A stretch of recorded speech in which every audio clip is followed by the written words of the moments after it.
الحمد لله رب العالمين. الحمد لله الذي أنزل على عبده الكتاب ولم يجعل له عوجا. اللهم صل على محمد وعلى آل محمد كما صليت على إبراهيم وعلى آل إبراهيم إنك حميد مجيد. اللهم بارك على محمد وعلى آل محمد كما باركت على إبراهيم وعلى آل إبراهيم إنك حميد مجيد. أما بعد فإن خير الكلام كلام الله وخير الهدي هدي محمد صلى الله عليه وسلم وشر الأمور محدثاتها وكل محدثة بدعة وكل بدعة ضلالة وكل ضلالة في النار. أعوذ بالله من الشيطان الرجيم. يا أيها الذين آمنوا اتقوا الله حق تقاته ولا تموتن إلا وأنتم مسلمون. يا أيها الذين آمنوا اتقوا الله وقولوا قولا سديدا يصلح لكم أعمالكم ويغفر لكم ذنوبكم ومن يطع الله ورسوله فقد فاز فوزا عظيما. اللهم سبحانك لا علم لنا إلا ما علمتنا إنك أنت العليم الحكيم. رب اشرح لي صدري ويسر لي أمري واحلل عقدة من لساني يفقه قولي. അള്ളാഹുവിൻ്റെ മാർഗത്തിൽ ഞാൻ ഒരുപാട് സ്നേഹിക്കുന്ന സഹോദരങ്ങളെ, സഹോദരിമാരെ, ജീവിതത്തിൻ്റെ മുഴുവൻ മേഖലകളിലും അള്ളാഹുവിൻ്റെ വിധിവിലക്കുകളും അള്ളാഹുവിൻ്റെ റസൂൽ സല്ലല്ലാഹു അലൈഹി വസല്ലമയുടെ സുന്നത്തും മുറുകെ പിടിച്ചുകൊണ്ട് ജീവിക്കണേ എന്ന് ഓർമ്മപ്പെടുത്തുകയാണ്, ഉണർത്തുകയാണ്. അള്ളാഹു നമ്മളെല്ലാവരെയും അതിന് സഹായിക്കട്ടെ. യമനിൽ നിന്ന് മക്കയിലെത്തിയ ഒരാള് ഉമ്മയെ ചുമലിലേറ്റിക്കൊണ്ട് തവാഫ് ചെയ്തുകൊണ്ടിരിക്കാൻ ഇബ്നു ഉമർ റളിയല്ലാഹു അൻഹു ഈ കാഴ്ച കണ്ടു. ആ മനുഷ്യൻ ഇബ്നു ഉമർ റളിയല്ലാഹുവിനോട് പറയുന്നുണ്ട്, ഇന്നി ലഹാ ബഈറുഹൽ മുസല്ലൽ, ഞാന് എൻ്റെ ഉമ്മയുടെ അനുസരണയുള്ള ഒരു ഒട്ടകമാണ്, എൻ്റെ പുറത്ത് കയറിയിട്ടാണ് ഉമ്മ തവാഫ് ചെയ്യുന്നത്. ആ തുറാനി ജസൈതുഹ, ഞാൻ എൻ്റെ ഉമ്മയോടുള്ള കടമകളൊക്കെ നിർവഹിച്ചിട്ടുണ്ടോ? എൻ്റെ ഉമ്മ എനിക്ക് ചെറുപ്പത്തിൽ ചെയ്തു തന്നതിനൊക്കെ ഇത് പകരമാകുമോ എന്നാണ് അയാളുടെ ചോദ്യം. ഇബ്നു ഉമർ റളിയല്ലാഹു അൻഹു അയാളോട് പറഞ്ഞത്, ലാ വലാ ബിസഫറത്തി വാഹിദ, ഇല്ല, ഒരിക്കലുമില്ല.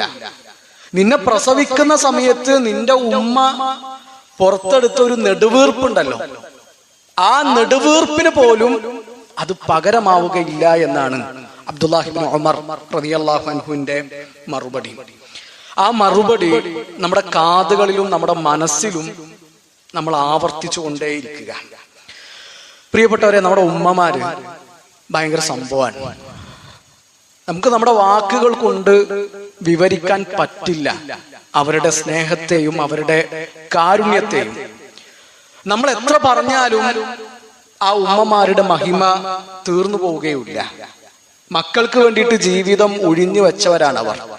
അവരുടെ ഊണും ഉറക്കവും കിനാവുകളും ഒക്കെ മക്കളാണ്. ഉമ്മയെക്കാളും നമ്മളെ സ്നേഹിക്കുന്ന വേറെ ആരെങ്കിലും ഉണ്ടാവും?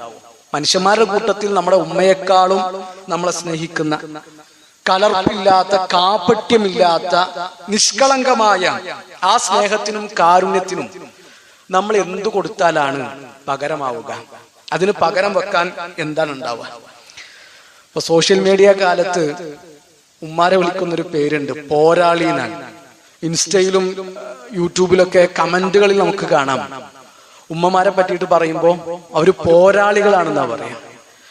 അത് നമ്മൾ വെറുതെ പറയേണ്ട ഒരു വാക്കല്ല, അതൊരു സത്യമാണ്. അവരാണ് ഏറ്റവും വലിയ പോരാളികൾ.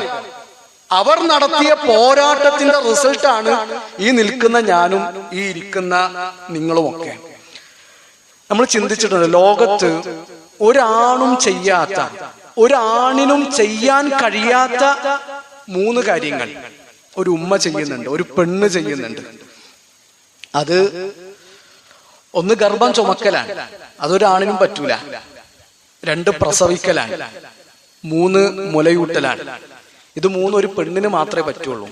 അതുകൊണ്ടാണ് നബി സല്ലല്ലാഹു അലൈഹി വസല്ലമയുടെ അടുത്ത് വന്നിട്ട് ഒരു സഹാബി ചോദിക്കുന്നുണ്ടല്ലോ, യാ റസൂലല്ലാഹ് മൻ അഹഖുൻ നാസി ബിഹുസ്നി സഹാബത്തി, ഞാൻ ഏറ്റവും കൂടുതൽ കടപ്പെട്ടിട്ടുള്ളത് ആരോടാണ്?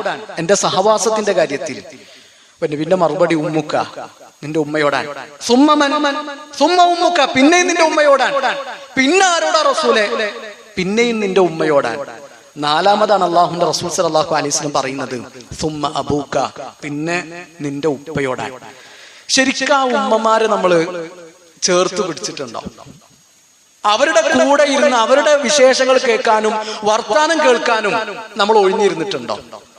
നമ്മളൊരു യാത്ര പുറപ്പെടുമ്പോ ആ വീട്ടിൽ നിന്ന് ഇറങ്ങുമ്പോ ഉമ്മയെ ചേർത്ത് പിടിച്ച് നെറ്റിത്തടത്തിൽ ഒരു ഉമ്മ കൊടുത്തിട്ടുണ്ടോ? ആ ഉമ്മയെ നമ്മൾ ശരിക്ക് പരിഗണിക്കേണ്ട വിധത്തിൽ പരിഗണിക്കുന്നുണ്ടോ? ഇതൊന്നും നടക്കുന്നില്ല എങ്കിൽ ഇന്നത്തെ ഒരു ഖുതുബയുടെ റിസൾട്ടായിട്ട് അങ്ങനെയൊക്കെ ചില മാറ്റങ്ങൾ നമ്മുടെ ജീവിതത്തിൽ ഉണ്ടാകണം. അള്ളാഹുവിന്റെ റസൂൽ സല്ലല്ലാഹു അലൈഹി വസല്ലമയുടെ അരികിൽ വന്നു ഒരു സഹാബി. അയാൾ വന്നത് ജിഹാദിന് പോകാനുള്ള അനുവാദം ചോദിച്ചിട്ടാണ്. നബിയെ, നിങ്ങൾ ജിഹാദിന് പുറപ്പെടുമ്പോ എനിക്കും നിങ്ങളുടെ കൂടെ വരണം. അപ്പൊ അള്ളാഹുവിന്റെ റസൂൽ സല്ലല്ലാഹു അലൈഹി വസല്ലമ അയാളോട് തിരിച്ചു ചോദിക്കുന്നുണ്ട്, അഹയ്യത്തുൻ ഉമ്മുക്, നിന്റെ ഉമ്മ ജീവിച്ചിരിപ്പുണ്ടോ? അതെ, ഉമ്മ ജീവിച്ചിരിപ്പുണ്ട്. ഇർജി ഫബിർറഹ, അങ്ങനെയാണ് ആ ഉമ്മാന്റെ അടുക്കലേക്ക് നീ ചെല്ല്, ആ ഉമ്മയോട് നീ നന്മ കാണിക്ക്, ആ ഉമ്മാനോട് നല്ല നിലക്ക് നിന്ന് അവരെ പരിചരിക്ക്, ജിഹാദിന് വരണ്ട.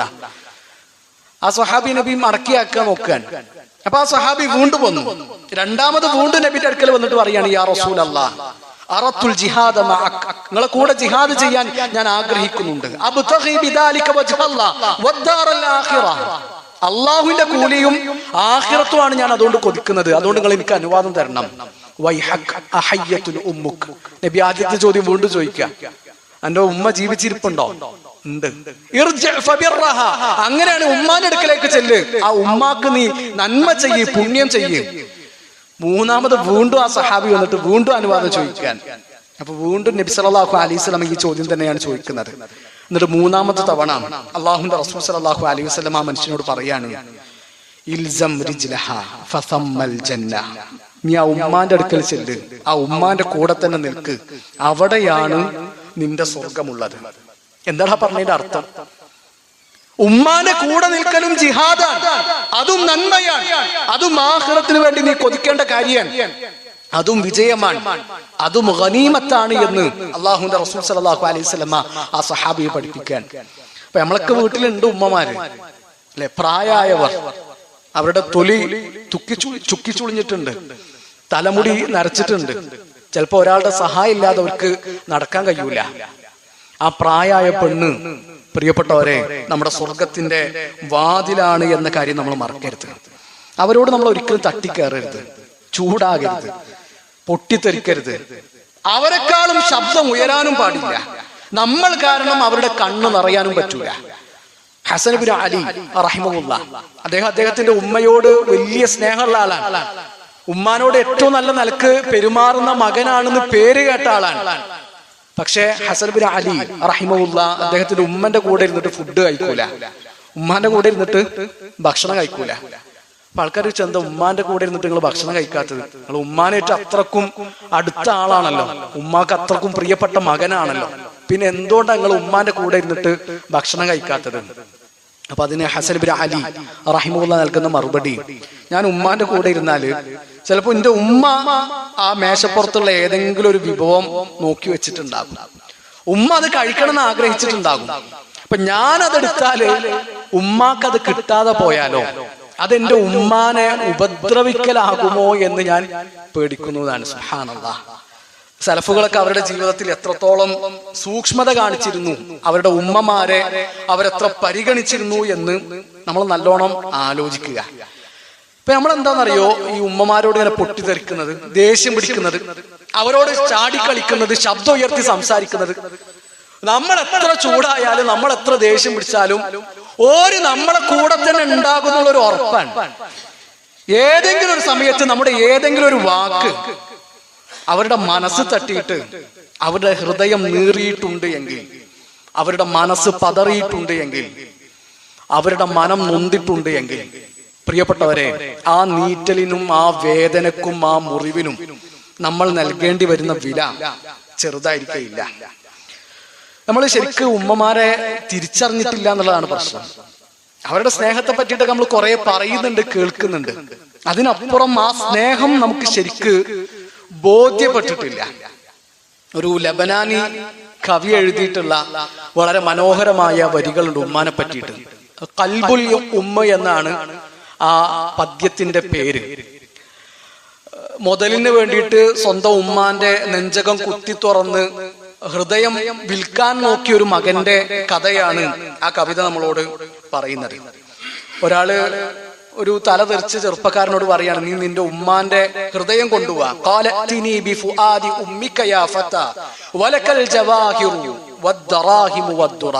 നിനക്ക് ഞാൻ ദിർഹമുകൾ തരാം, നിനക്ക് ഞാൻ മുത്തും വജ്രങ്ങളും തരാം, വിലപിടിപ്പുള്ള ആഭരണങ്ങൾ തരാം, നീ നിന്റെ ഉമ്മയുടെ ഹൃദയം കൊണ്ടുപോവാ. ആ വിവേകിയായ മനുഷ്യൻ ഒരു കത്തിയെടുത്ത് ഉമ്മാന്റെ നെഞ്ച് കുത്തി തുറന്ന് ആ ഹൃദയം പുറത്തെടുത്തിട്ട് മുതലിനോടുള്ള ആർത്തി കൊണ്ട് അയാള് ഓടുകയാണ്. ഓട്ടത്തിനിടയിൽ അയാളുടെ കാല് തെറ്റിയിട്ട് അയാൾ വീണു. അയാളുടെ കയ്യിൽ നിന്ന് ആ ഉമ്മയുടെ ഹൃദയവും താഴെ വീണു. ആ സമയത്ത് ആ ഹൃദയം ആ മകനെ വിളിച്ചു എന്നാണ്. നാദാഹു ഖൽബുൽ ഉമ്മി വഹുവ മുഅഫ്ഫറുൻ വലദി ഹബീബി ഹൽ അസാബക മിൻ ദറർ. ആ ഹൃദയം ആ മകനോട് ചോദിക്കുകയാണ്, നീ വീണ സമയത്ത് നിനക്ക് എന്തെങ്കിലും പറ്റിയോ? എന്റെ മോനെ, നിനക്ക് മുറിവ് പറ്റിയോ? ചോര പൊടിഞ്ഞിട്ടുണ്ടോ? നിനക്ക് എന്തെങ്കിലും സംഭവിച്ചോ? അപ്പൊ ആ മനുഷ്യന് വല്ലാത്ത കുറ്റബോധം തോന്നി. അയാൾ ചെയ്ത ആ അക്രമത്തിന്റെ ആഴം അയാൾക്ക് ബോധ്യപ്പെടുകയാണ്. സങ്കടം കൊണ്ട് അയാളുടെ കണ്ണ് നിറഞ്ഞു. ആ കണ്ണീര് കൊണ്ട് ആ കയ്യിലിരിക്കുന്ന ഹൃദയം നനഞ്ഞു. എന്നിട്ട് ആ മനുഷ്യൻ ഉമ്മാനോട് പറയുന്നുണ്ട്, നിങ്ങൾ എനിക്ക് മാപ്പ് തരരുത്. ഒരിക്കലും മാപ്പ് തരാൻ പറ്റിയൊരു തെറ്റല്ല ഞാൻ ചെയ്തിട്ടുള്ളത്. ദുഃഖഭാരം കാരണം ആ മനുഷ്യൻ ആ കടാര അയാളുടെ നെഞ്ചത്തേക്ക് തന്നെ നീട്ടുകയാണ്. അങ്ങനെ ആ കടാര നീട്ടിയ സമയത്ത് ആ ഉമ്മയുടെ ഹൃദയം വീണ്ടും വിളിച്ചു എന്നാണ്.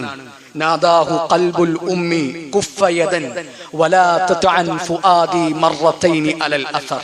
മോനെ, ഒരിക്കൽ കൂടി ഉമ്മയുടെ നെഞ്ച് നീ പിളർക്കരുത്. ഒരിക്കൽ കൂടി ആ കത്തി ഉമ്മയുടെ നെഞ്ചിന് നേരെ നീ നീട്ടരുത്. നീ നിന്റെ നെഞ്ചിന്റെ നേരെ കത്തി നീട്ടുമ്പോ ആ കത്തി, ആ കടാര നീ ചൂണ്ടുന്നത് ഉമ്മയുടെ ഹൃദയത്തിന്റെ നേരെയാണ്. സംഭവം ഇതൊരു ലബനാനി കവിയുടെ ഭാവനയാണെങ്കിലും നമുക്കെല്ലാവർക്കും അറിയാം, ശരീരത്തിൽ നിന്ന് പുറത്തു വന്ന ഒരു ഹൃദയം ഒരിക്കലും സംസാരിക്കുകയില്ല. അതൊരു കവിയുടെ ഭാവനയാണ്. പക്ഷെ അതാണ് ഉമ്മയുടെ സ്നേഹം എന്ന് പറഞ്ഞാൽ. ആ സ്നേഹം നമ്മൾ തിരിച്ചറിയണം. അവർക്ക് കൊടുക്കേണ്ട പരിഗണന നമ്മൾ കൊടുക്കണം. അള്ളാഹുവിന്റെ റസൂൽ സല്ലല്ലാഹു അലൈഹി വസല്ലമ സ്വഹാബിമാരോട് പറഞ്ഞു, യമനിൽ നിന്നൊരു മനുഷ്യൻ വരാനുണ്ട്. ഉവൈസ് ഇബ്നു ആമിർ അൽ ഖർനി എന്നാണ് ആ മനുഷ്യന്റെ പേര്. മുറാദുകാരനാണ് അയാൾ, കർണുകാരനാണ് അയാൾ. അയാള് വരുന്ന സമയത്ത് നിങ്ങൾക്ക് ആർക്കെങ്കിലും അയാളെ കാണാൻ പറ്റുകയാണെങ്കിൽ നിങ്ങൾ അയാളോട്, അള്ളാഹുവിനോട് നിങ്ങൾക്ക് വേണ്ടിയിട്ട് പാപമോചനം തേടാൻ ആവശ്യപ്പെടണം. നമ്മൾ ചിന്തിക്കേണ്ടത് ഉവൈസ് ഇബ്നു ആമിർ ഒരു സഹാബിയല്ല. അദ്ദേഹം നബി സല്ലല്ലാഹു അലൈഹി വസല്ലമയെ കണ്ടിട്ടില്ല. പക്ഷെ ആ താബിഈയെ പറ്റിയിട്ട്, നബിയെ കാണാത്ത ആ മനുഷ്യനെ പറ്റിയിട്ട് അള്ളാഹുവിന്റെ റസൂൽ സല്ലല്ലാഹു അലൈഹി വസല്ലം അത്ര വിശദമായിട്ട് സഹാബിമാരോട് സംസാരിച്ചു. നബിന്റെ കാലം കഴിഞ്ഞു. ഉമർ ബിൻ ഖത്താബ് റളിയല്ലാഹു അൻഹു യമനിൽ നിന്നുള്ള സംഘം ഹജ്ജിന് വരുമ്പോ അവരെ കാത്തു നിൽക്കും. ആ കൂട്ടത്തിൽ എങ്ങാനും ഉവൈസ് ഇബ്നു ആമിർ ഉണ്ടോ എന്നറിയാൻ. ഓരോ സംഘം വരുമ്പോഴും അവരോട് ചോദിക്കും, അഫീക്കും ഉവൈസ് ഇബ്നു ആമിർ, നിങ്ങളെ കൂട്ടത്തിൽ ഉവൈസ് ഇബ്നു ആമിർ ഉണ്ടോ? അങ്ങനെ അവസാനം ഉമർ ബിൻ ഖത്താബ് റളിയല്ലാഹു അൻഹു ഉവൈസ് ഇബ്നു ആമിറിനെ കണ്ടുമുട്ടാൻ. ഉവൈസ് ഇബ്നു ആമിറിനെ കണ്ടുമുട്ടിയിട്ട് ഉമർ റളിയല്ലാഹു അൻഹു അയാൾ ചോദിക്കുന്നുണ്ട്, അൻത ഉവൈസ് ഇബ്നു ആമിർ, നിങ്ങൾ ഉവൈസ് ഇബ്നു ആമിർ ആണോ? അതെ, ഞാൻ ഉവൈസ് ഇബ്നു ആമിറാൻ. നിങ്ങൾ മുറാദുകാരനാണോ? അതെ, മുറാദുകാരനാണ്. കർണുകാരനാണോ? കർണുകാരനാണ്. നിങ്ങൾക്ക് പാണ്ഡ്യരോഗം ഉണ്ടായിരുന്നു, അതിൽ ഒരു ദിർഹമിന്റെ അത്ര അളവിലുള്ളതല്ലാത്തതൊക്കെ ഭേദമായിട്ടുണ്ട്, ശരിയാണോ? ശരിയാണ്. നിങ്ങൾക്കൊരു ഉമ്മയുണ്ടായിരുന്നു, ആ ഉമ്മയോട് നിങ്ങൾ അങ്ങേയറ്റം പുണ്യം ചെയ്ത മകനായിരുന്നു. ശരിയാണ്. എന്നിട്ട് ഉവൈസ് ബിൻ ആമിറിനോട് ഉമർ ബിൻ ഖത്താബ് റളിയല്ലാഹു അൻഹു പറയാണ്, യഅതി അലൈക്കും ഉവൈസ് ബിൻ ആമിർ, അല്ലാഹുവിന്റെ റസൂൽ ഞങ്ങളോട് പറഞ്ഞിട്ടുണ്ട് ഉവൈസ് ബിൻ ആമിർ നിങ്ങൾ അടുത്ത് വരും. അങ്ങനെ ഉവൈസ് ബിൻ ആമിർ നിങ്ങൾ അടുത്ത് വരികയാണെങ്കിൽ നിങ്ങൾക്ക് വേണ്ടി അള്ളാഹുവിനോട് പാപമോചനം തേടാൻ നിങ്ങൾ ഉവൈസിനോട് ആവശ്യപ്പെടണം. അത് അള്ളാഹുവിന്റെ റസൂൽ ഞങ്ങളോട് പറഞ്ഞിട്ടുണ്ട്.